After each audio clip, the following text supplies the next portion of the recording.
Christians are allowed to righteously judge. In fact, Jesus says in Matthew chapter 7, 1 through 5, "Do not judge, or you too will be judged. For in the same way you judge others, you will be judged.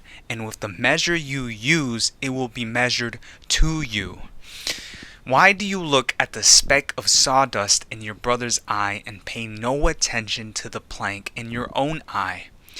How can you say to your brother, "Let me take the speck out of your eye," when all the time there is a plank in your own eye? You hypocrite! First, take the plank out of your own eye, and then you will see clearly to remove the speck from your brother's eye. Jesus is telling us that we are allowed to righteously judge, but not in the scenario where we condemn others for the very same sins that we practice. Yesterday, I touched on this subject where I said only God can judge, and that is true.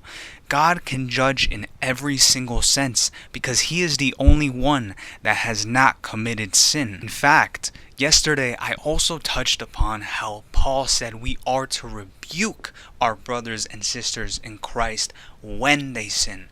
And we don't do it in anger. We don't do it in condemnation, because it is not our place to condemn when we are also sinners. We can righteously judge when we see a brother or sister in Christ and our judgment doesn't come from a place of hypocrisy where we still practice the same sin in our lives.